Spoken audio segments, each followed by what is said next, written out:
Olá pessoal, então finalizando aí nossa série de vídeos sobre a Covid-19, o nosso tema hoje é Covid-19 e o coração, o que você precisa saber.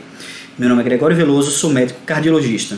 Bom, talvez você esteja se perguntando, mas a Covid-19 não é uma doença respiratória? O que é que ela tem a ver com o coração? Olha, tem sim e tem muito a ver. Desde que a OMS declarou a Covid-19 uma pandemia no dia 11 de março, depois de vários estudos, nós vimos as relações que há entre a doença e o coração. Primeiro, que as doenças cardiovasculares são um fator de risco. O que isso quer dizer? Que aquele paciente que tem doença cardiovascular tem um risco maior de desenvolver formas mais graves da doença e até mesmo morte. E não só isso, o próprio SARS-CoV-2, o vírus que causa a Covid-19, causa complicações cardiovasculares. Então, vamos falar mais um pouquinho sobre os fatores de risco. Os fatores de risco mais comuns que a gente viu aí desde as primeiras casuísticas chinesas, os mais comuns identificados foram esses aí, tá? Idade, hipertensão, diabetes, obesidade, DPOC, chamado enfisema pulmonar, entre outros. Doença renal crônica, pacientes portadores de neoplasia, imunocomprometidos de uma forma geral, tá? E eu deixei grifado aqui hipertensão. Então quer dizer que a minha pressão alta é fator de risco para a COVID? Olha, hipertensão é uma doença crônica.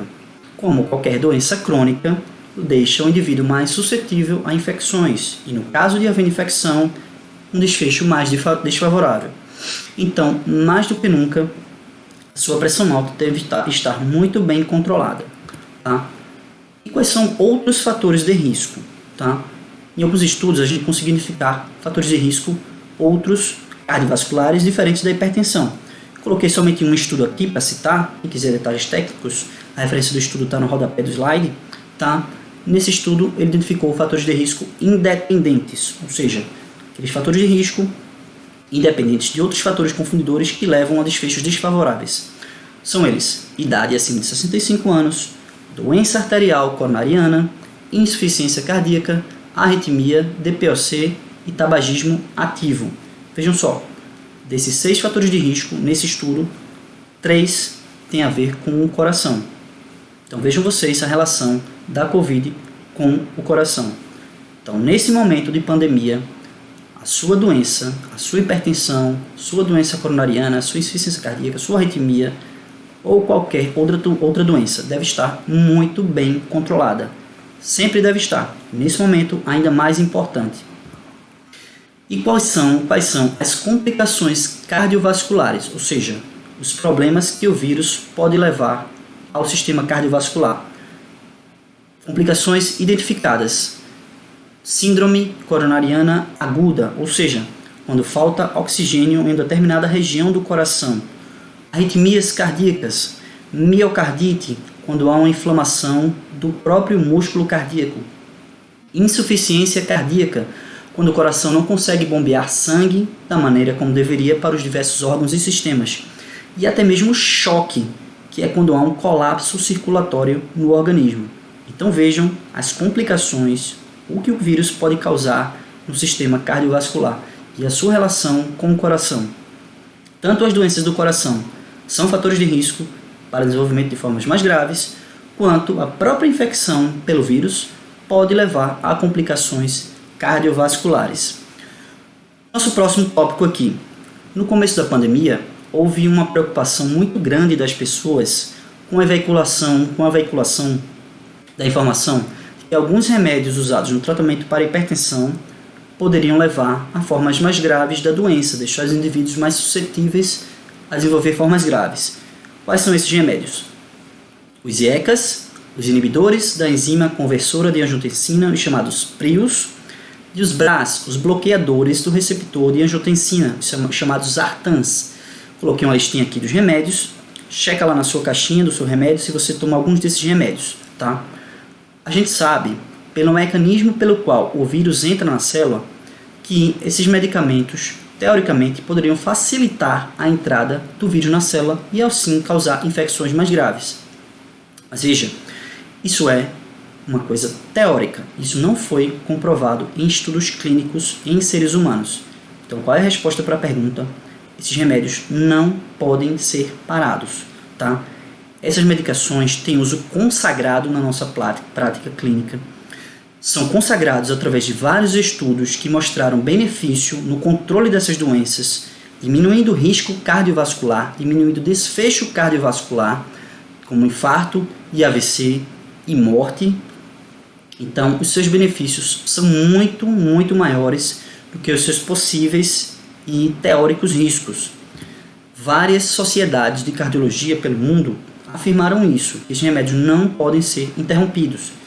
E a nossa Sociedade Brasileira de Cardiologia não ficou atrás. Logo no dia 14 de março, através da sua primeira nota técnica, a Sociedade Brasileira de Cardiologia afirmou, recomendando a manutenção desses medicamentos em virtude dos seus comprovados benefícios, tanto no tratamento da hipertensão como de insuficiência cardíaca. Esses remédios são usados também no tratamento de insuficiência cardíaca.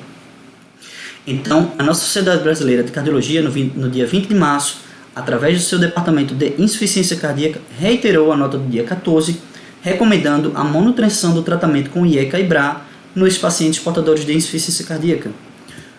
No dia 30 de março, novamente, a nossa Sociedade Brasileira de Cardiologia, através do seu departamento de hipertensão, reafirmou que não há justificativa para a mudança na terapia antihipertensiva com IECA ou BRA.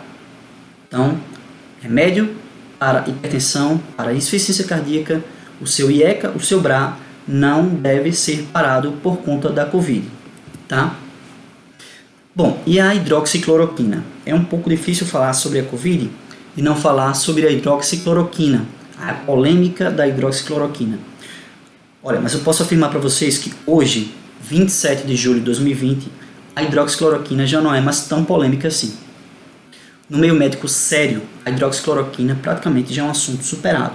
Desde os primeiros estudos com essa droga, que tiveram metodologia científica bastante questionável, a gente já teve vários estudos mostrando que não há benefício do uso da droga, tá? Recentemente, a OMS abandonou as pesquisas com a hidroxicloroquina para o tratamento da Covid. Recentemente, a nossa Sociedade Brasileira de Infectologia publicou uma nota bastante incisiva, onde recomenda o abandono do tratamento da Covid com hidroxicloroquina, seja nas formas leves, seja nas formas graves. Recentemente, tivemos mais 2 estudos publicados em revistas importantes, estudos clínicos com metodologia científica mais adequada. Quem quiser detalhe técnico, a referência dos estudos está aqui na base do slide, tá? Um deles com pacientes ambulatoriais, ou seja, de formas leves, e outro com pacientes hospitalizados, ou seja, formas mais graves da doença. Nenhum desses 2 estudos mostrou benefício com o uso da droga. Bom, mas e o que é que o coração tem a ver com a hidroxicloroquina? Eu, cardiologista, por que eu tenho que me preocupar com a hidroxicloroquina? Olha, a hidroxicloroquina tem o potencial de causar arritmias cardíacas, principalmente em algumas pessoas mais suscetíveis. Isso foi visto em alguns estudos, principalmente naqueles que usaram doses mais altas da droga, tá? E esse risco é ainda potencializado por essa associação hidroxicloroquina mais azitromicina, que foi uma associação também testada para o tratamento da Covid. A azitromicina também tem o potencial de causar arritmia. Então, as 2 drogas juntas têm um potencial ainda maior de causar arritmia. Qual é a minha dica aqui? Gente, nunca use medicamento por conta própria. Sempre que possível, procure um médico de sua confiança. E como último tópico, queria chamar a atenção. Gente, não negligencie os seus sintomas. Se você sentir sintoma como falta de ar, dor no peito, febre, vômitos, tontura, palpitação ou qualquer outro sintoma que chame a sua atenção, não hesite em procurar o hospital. Tá? Por que eu estou falando isso? Durante essa pandemia, principalmente naqueles períodos de maior fechamento, o chamado lockdown, nós percebemos uma diminuição da procura de pacientes com condições cardíacas graves, por exemplo, pacientes infartando. Diminuiu bastante a procura desses pacientes nos hospitais. Só falando da cardiologia, tá? Isso foi uma percepção não só da nossa prática, isso foi objeto de estudos também. Coloquei aqui o estudo mais recente que eu encontrei sobre esse tema, publicado bem recentemente na revista importante, uma revista médica importante, falando da diminuição do internamento por infarto agudo do miocárdio em hospitais da Inglaterra. Isso nós percebemos aqui também. Diminuiu bastante, naqueles períodos de maior fechamento, o internamento por infarto, por exemplo. E por que isso aconteceu? Por medo da Covid-19, as pessoas evitaram procurar os hospitais, mesmo na presença de sintomas graves, na presença de sintomas que chamassem sua atenção. E o que aconteceu? O infarto deixou de acontecer? As doenças cardíacas deixaram de acontecer? Não. Os infartos continuaram acontecendo, as doenças cardíacas continuaram descompensando, as arritmias continuaram acontecendo, mas as pessoas ou morreram em casa ou então chegaram no hospital tardiamente, quando a gente já não tinha mais o time adequado para tratar aquela doença. Então, a dica é, se você sentir qualquer sintoma que chame a sua atenção, não hesite em procurar um hospital. Os infartos continuaram acontecendo, as pneumonias continuaram acontecendo, as doenças cirúrgicas do abdômen continuaram acontecendo, então não hesite em procurar um hospital se aparecer algum sintoma que chame a sua atenção. Esses foram os recados aqui, espero ter ajudado, até a próxima.